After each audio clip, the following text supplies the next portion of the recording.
네, 시사와 영화, 시사와 음악의 만남. 세상 어디에도 없는 고품격 예술방송. 살롱드 시사 코너가 돌아왔습니다. 자, 오늘도 영화평론가이신 강유정 강남대 교수 그리고 한결의 김한 기자와 함께하겠습니다. 두 분 어서 오세요. 안녕하세요. 자, 코너 바로 시작해보죠. 네. 첫 번째 이슈 오디오로 들어보세요. 전두환 대통령이 군사 쿠데타와 그 5.18만 빼면 잘못한 부분이 이제 그런 부분이 있지만 그야말로 정치는 잘했다고 얘기하는 분들이 많습니다. 윤석열 대선 경선 후보가 해당 발언에 대한 지적을 수용한다며 유감을 표명했는데요. 그 설명과 비유가 부적절했다는 많은 분들의 그 지적과 비판을 겸허히 수용하고 윤 후보는 다시 SNS를 통해 전두환 정권의 고통을 당하신 분들께 송구하다며 사과했습니다. 하지만 어젯밤 사과를 요구받는 와중에 자신이 돌잡이로 사과를 잡았다고 사진을 게시한 일이 알려지면서 사과 요구를 조롱했다는 비판을 받고 있습니다. 네, 참 오늘 해괴한 이야기를 많이 했어요. 네. 사과 사진 가지고 또 논란이 있을 줄. 걔한테 사과 주는 사진도 올려갖고 네. 굉장히 오늘도 여의도가 시끄럽습니다. 아니 뭐 오피니언 리더 맞긴 맞나 봅니다. 네. 지금 저희가 원고 준비하면서 이 전두환에 관한 이야기들을 준비했는데 네네네. 그 사이 또 사과로 이렇게 많은 또 뉴스를 만들어내면 어떡하란 말입니까? 강 교수님 네. 영화가 또 바뀌어야 되는 거예요. 아, 그러게요. 네. 전두환 관련 영화를 찾고 계셨는데 네네네. 사과 관련으로. 자, 일단 전두환 전 대통령이냐, 네. 전두환 씨냐. 사석에서도 이거 논란이 있어요. 네. 김한 기자님 한번 공식적으로 뭐가 맞습니까? 뭐 언론도 엇갈려 쓰는데 네. 뭐 전두환 전 대통령이라고 쓰는 네. 언론도 있고 씨라고 쓰는 언론도 있는데 네. 법률적으로 보면 전직 대통령 예우법 7조에 따르면 재임 중 탄핵 결정을 받아 퇴임한 경우 금고 이상의 형이 확정된 경우에는 대통령 예우 대상에서 제외를 합니다. 아, 그래요? 그렇기 때문에 전두환 대통령이 내란범으로 확정 네네. 판결을 받은 바 있기 때문에 사실 이제 씨라고 불러야 한다라는 지적들이 많습니다. 왜냐하면 네네. 전 대통령이라는 표현 자체는 어쨌든 예우의 뜻이 예, 담겨져 있는 예. 거기 때문에 또 한 가지는 사회적 의미로는 이제 80년대에 벌어졌던 일들을 네. 여전히 전두환 씨에게 책임을 묻는 지금 목소리들이 그렇죠, 있는 그렇죠. 상황에서 네.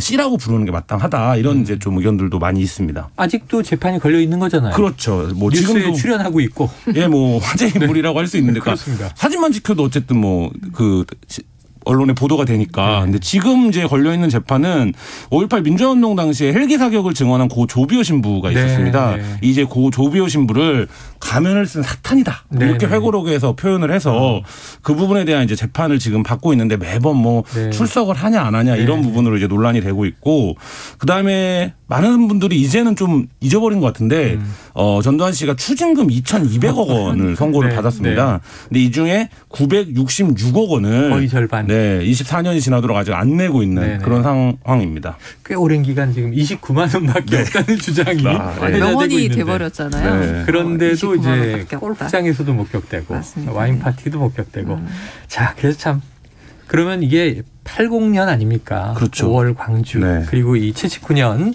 네. 12.6 이후 12.12 신군부 쿠데타의 주역이고 김한 기자님 보시기에 이 세간 시끄럽게 했던 전두환 어록 참 많거든요. 네. 뭘 좀 꼽아주시겠어요? 방금 말씀하신 뭐 29만 원 발언이 가장 유명한 발언이라고 할 수 있고요. 네. 또 한 가지 있죠. 패러디도 굉장히 많이 됐던. 네. 왜 나만 갖고 그래? 아. 이 재판에서 얘기했을 때 있었고 최근에는 또 뭐 그 5.18 재판에 참가해서 뭐 발표 명령을 했다라는 걸 부인하느냐 이렇게 거세게 네네. 물었어요. 사실 한 10여 년 전만 해도 이렇게 거세게 못 물었었어요. 사회 네네. 분위기가. 근데 이제 물으니까 이거 왜 이래? 이렇게 화를 내는 아, 네. 네, 장면도 이거 굉장히 왜 좀 이래? 기억이 나고요.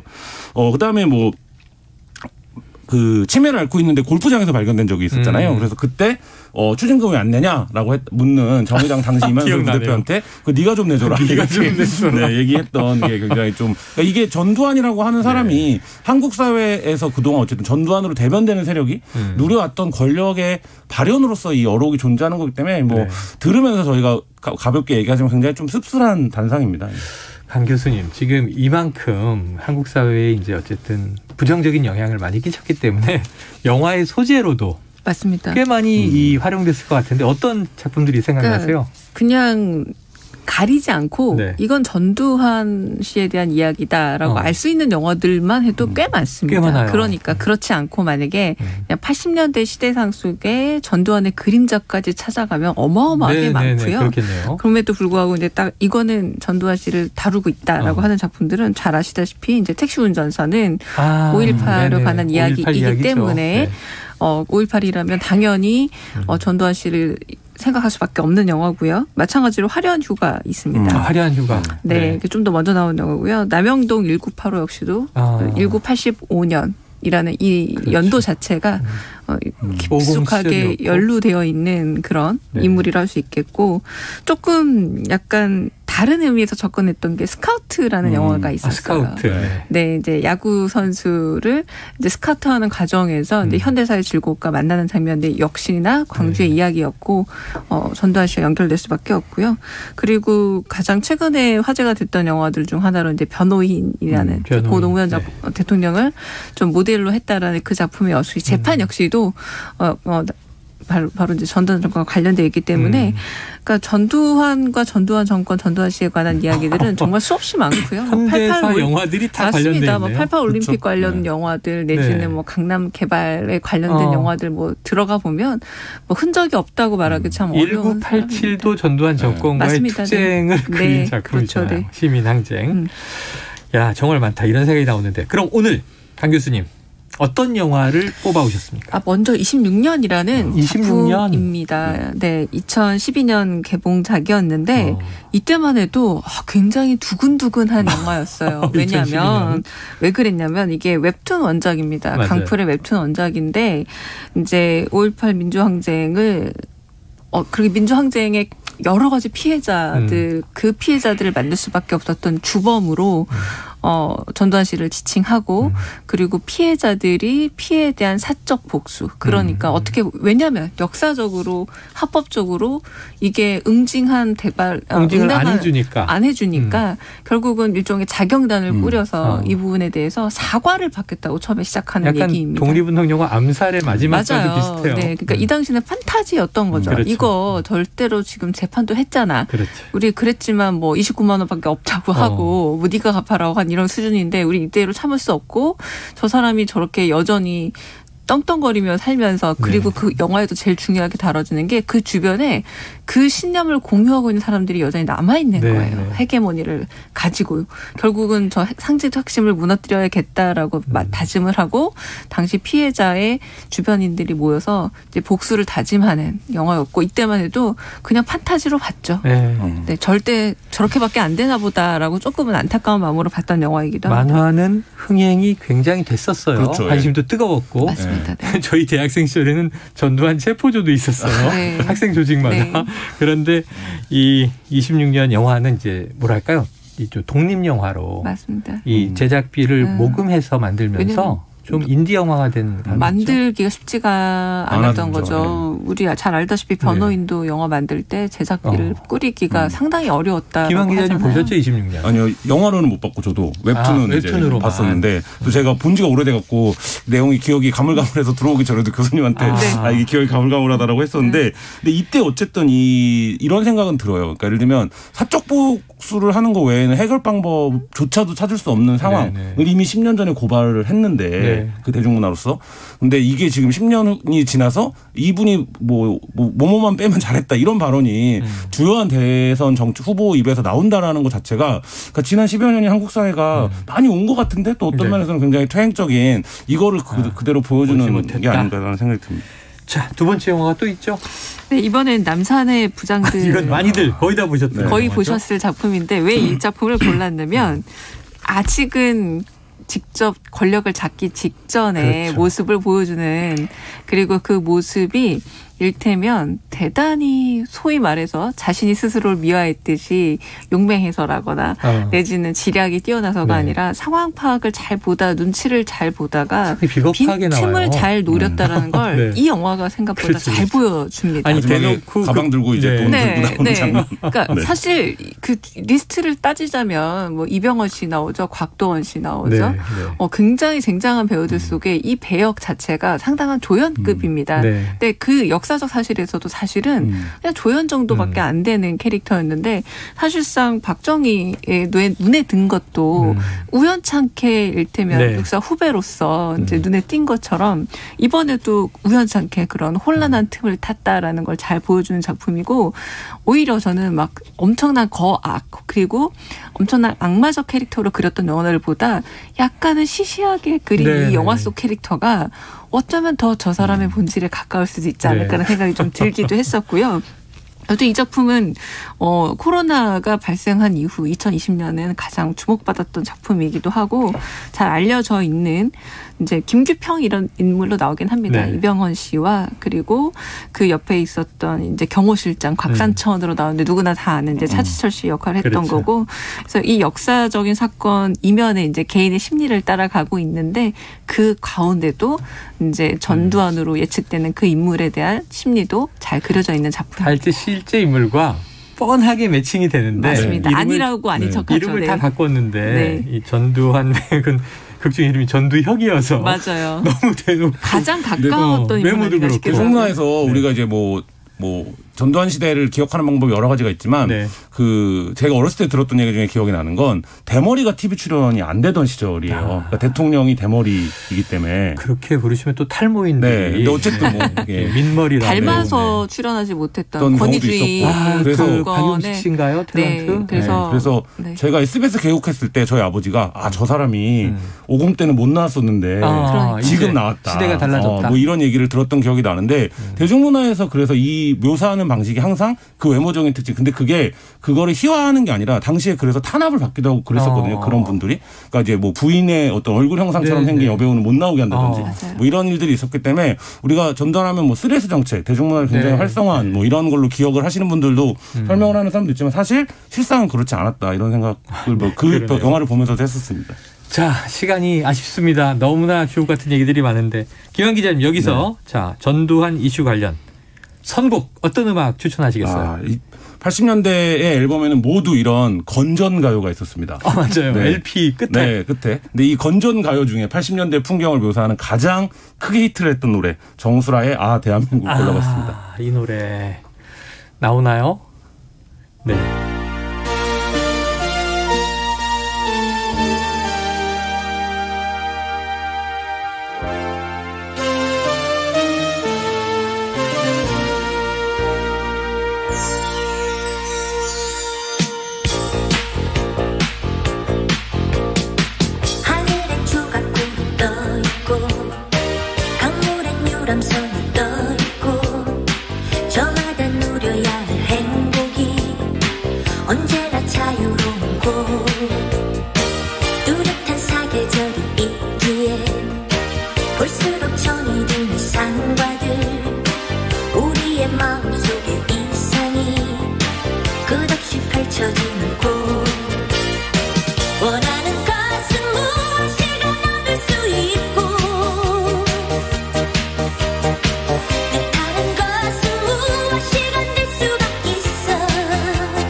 네, 1절만 듣고 왔는데요. 지금 들으면서도 그 당시가 떠오르면서 그냥 가사가 막 저 머릿속에 자동 출력되는데요. 이걸 들으면서 어떤 양가적인 이중적인 느낌을 받았었는지가 또 씁쓸하게 올라오네요. 그러니까 그때 저 노래가 나올 때마다 항상 했던 배경화면 이런 게 눈에 보이는 것 같아요. 그렇죠. 그러니까 정말 뭐 그 당시 아무랬던 어떤 사회적 분위기와는 별개로 굉장히 한국 사회는 원하는 것을 모두 이룰 수 있다고 하잖아요. 자유와 행복이 넘쳤다고 하는데 반어법 노래 아닌가 싶기도 합니다. 김근태 전 의장이 고문 받을 때 회고를 한 걸 보면 그 이제 대공분실에서 고문을 받고 있는데 라디오에서 그렇게 아무렇지도 않게 멘트와 노래가 흘러나오는 게 너무 이제 큰 충격을 받았다는.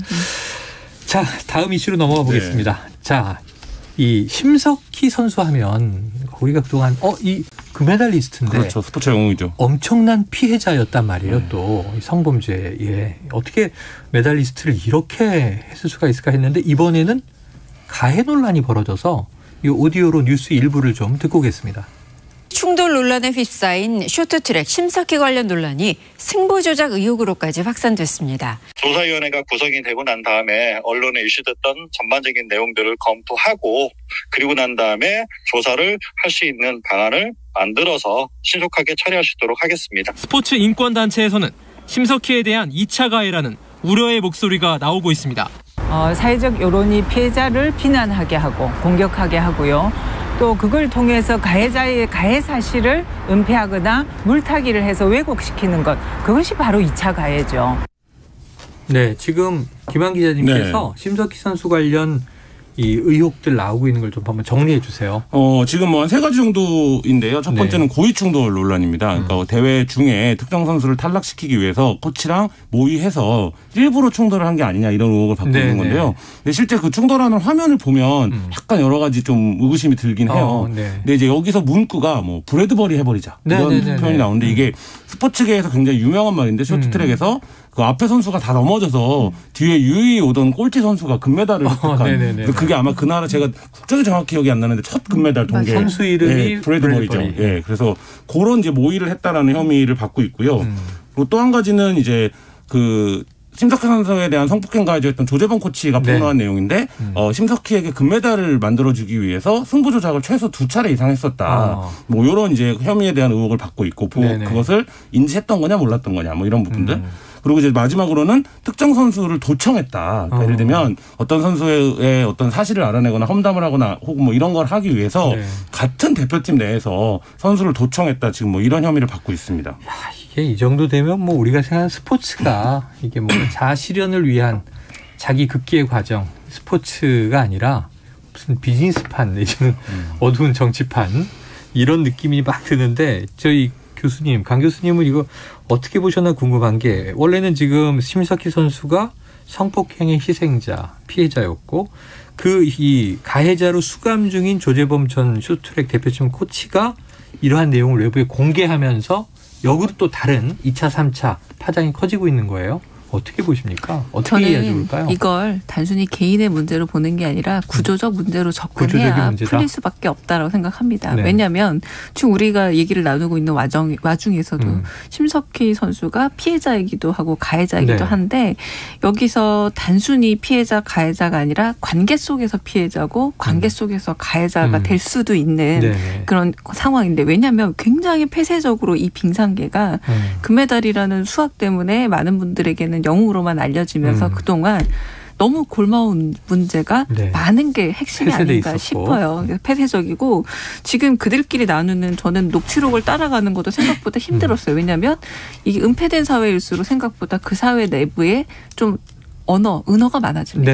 아까 브래드버리 설명도 해주셨지만 그러니까 그 세계에 조금은 함몰되어 있었던 거 아닐까 해서 2차에 하나 둘씩 밝혀지는 저는 성폭행 문제도 분명히 구조적인 문제고 개인적인 문제였기만 했을까 이 안에서 여러 가지로 혹은 묵인되거나 혹은 외면됐던 문제가 있을 수도 있고 한편으로 우리가 소위 말하는 파벌 싸움이라고 얘기를 하면서 성과만 나오면 다 무마되는 이런 또 하나의 구조적인 문제가 있었던 것은 아닐까 라고 구조적인 문제로 좀 접근해야 될 듯합니다. 지금 강 교수님 얘기를 듣다 보니까 저는 화제가 됐던 드라마 DP가 생각나는 게 군경험을 해보면 처음엔 막 얻어맞다 보니까 폭력의 희생자, 피해자인데 자기가 계급이 올라가서 고참이 되면 또 밑에 졸병들을 때려요.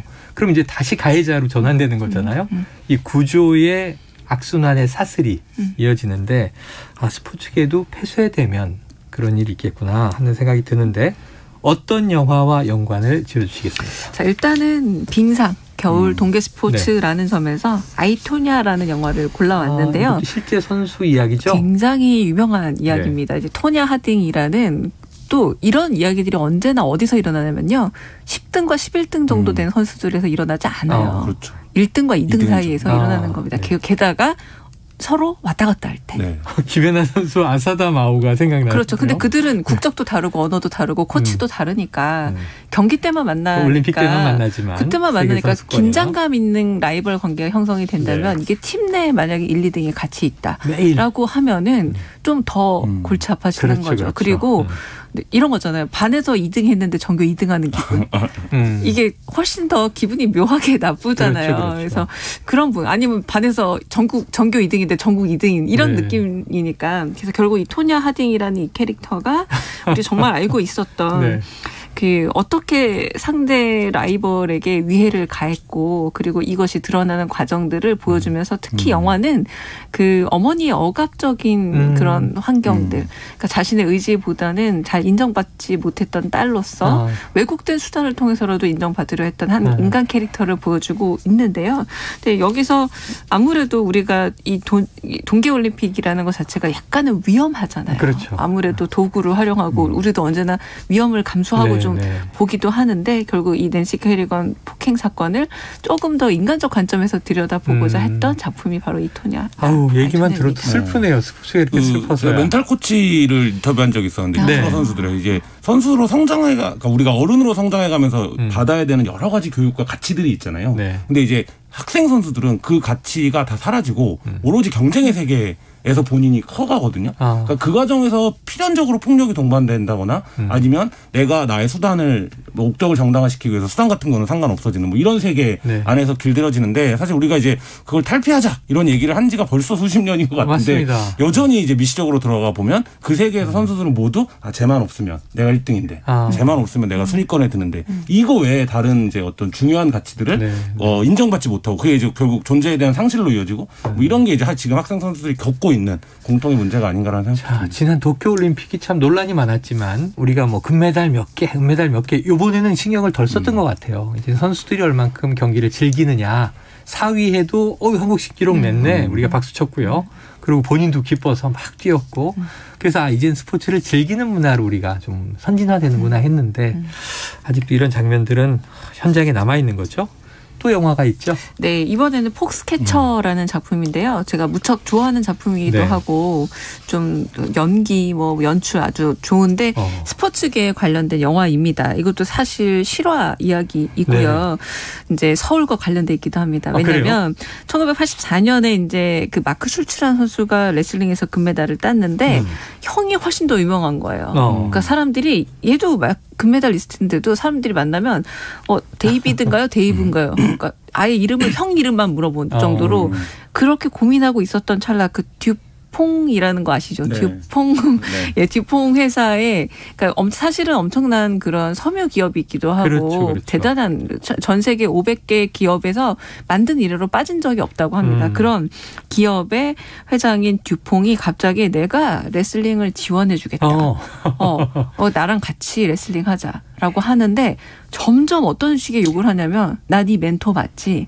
멘토 맞으니까 영화 하나 다큐멘터리로 찍어서 좀 증언 좀 해줘라던가 갑자기 밤에 찾아와서 이거 내가 쓴 책인데 좀 읽어봐. 나를 좀 이해 좀 해줘. 이런 식으로 한다던가 점점 불편해지면서 뭔가 자기 세뇌시키는 거예요? 그렇죠. 세뇌를 하는데 그때 가스라이팅 아닙니까? 가스라이팅이 잘 안 되니까 문제가 되는 겁니다. 가스라이팅이 잘 안 되면서 이 마크가 다시 함께 운동하던 진짜 형 데이브를 데리고 왔는데 그러니까 듀퐁이 완전히 또 소외감을 느끼는 거죠. 결국 결말은 어떻게 끝나면 둘 다 이 사람을 외면하게 되니까 총으로 쏴버립니다. 누구를 쐈게요? 근데? 비극으로. 누구를 쐈을까요? 형이냐 회장이냐. 네. 형을 죽여버려요. 아이고. 그러니까 그 형 같은 실화였어요. 그래서 지금 30년 형을 살다가 세상을 떠난 이야기인데 이 스포츠라는 게 순수해 보이지만 생각보다 굉장히 복잡한 인간의 욕망이 좀 똘똘 뭉쳐있는 곳이다라는 걸 보여주는 또 다른 작품이기도 합니다. 야, 오늘 뭐 엄청난 이 폭스캐쳐 저는 꼭 한번 봐야 되겠네요. 저도 봐야겠습니다. 이게 스릴러네 스릴러. 김한 기자님. 그럼 이게 음악적으로 보면 지금 이 심석희 선수와 관련된 이 스포츠계의 이 스캔들, 추문, 폐쇄적인 구조적인 문제 어떤 노래를 고르셨는지 너무 궁금한데요. 너무 진지하고 작품성 있는 영화를 설명해 주셨는데 제가 이 노래를 말하려니까 좀 부끄러운데요. 왜요? 전 이 노래에서 이 가사를 좋아합니다. 인생 즐기는 네, 싸이의 챔피언을 골라봤는데요. 그거는 어떤 올림픽이나 월드컵 때도 맞아요. 최고의 응원가 아니에요? 그렇죠. 그러니까 이게 우리 항상 이 쇼트트랙 문제도 사실 이게 지금 막 진상조사를 하고 있는 것 같지만 내년에 또 동계올림픽이 있어요. 그러니까 늘 성적을 내는 걸로 문제를 덮어왔거든요. 올림픽은 또 내보내야 되니까.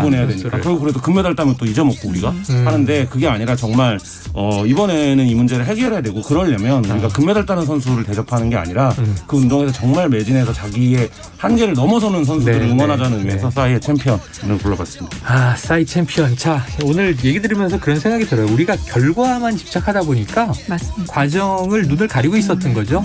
그러니까 아까 말씀하신 대로 과정에서 지금 누리호도 90% 성공이냐 뭐 절반의 성공이냐 이게 아니라 12년 동안 독자 개발해야 되는 거잖아요. 거기 박수를 쳐줘야 되고 내년에 모자란 나머지를 채우기를 기원해야지 결과에 연연하지 말고 과정을 즐기자. 그런 의미에서 지금 오늘 김한 기자님의 싸이의 챔피언 들어볼까요?